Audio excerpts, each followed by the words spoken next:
Tony Buzan is a leading expert on the brain and learning, who has authored and co-authored over 100 books. Tony is the inventor of the revolutionary mind mapping technique. Through his work in the media, Tony aims to educate the world on how to use the brain more effectively. In this film, he talks about finding the potential brilliance that he believes everyone has. Step 1. Realize the power of your brain. Well, the first thing is that everybody, and this is everybody, has the potential for genius. The human brain is far more powerful than a computer, than a supercomputer. Its potential is still not known, but every time they put a boundary on it, the brain busts through that boundary and goes further and further.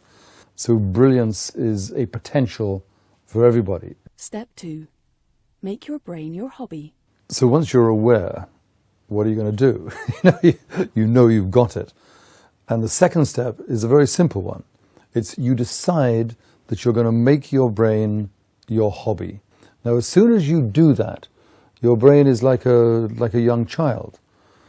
So if you suddenly focus on a young child, what happens? It flourishes.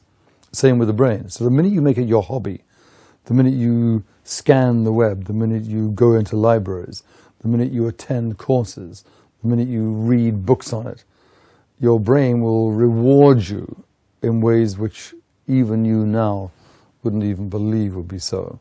Step 3. Use your left and right brain. The left side of the brain is dominant in the following kinds of skills: words, numbers, lines, lists, logic, analysis. The left side skills. The right side tends to be dominant in rhythm, in color, in spatial awareness, in imagery, in daydreaming. And you must know that, for example, creativity is not, as nearly everyone in the world thinks, right-brained. That creativity involves logic. It involves analysis. It involves words, songs, opera. So the conclusion is that both sides of the brain, of the cortex, need to be used in harmony with each other. Then you get an explosion of creativity. Step 4. Daydream. The nice thing about daydreaming is that daydreaming, which has been considered a sign of incompetence, a sign of bad academic potential, we now realize that daydreaming can break you or make you. The great geniuses did something different. They daydreamed big, they had a big vision. Thomas Edison, for example, his daydream wasn't to invent the light bulb. His daydream was to light the planet Earth at night. That was his daydream. So the difference between the kind of waste of time daydreaming and the genius daydreaming, the brilliant daydreaming, which everyone can do.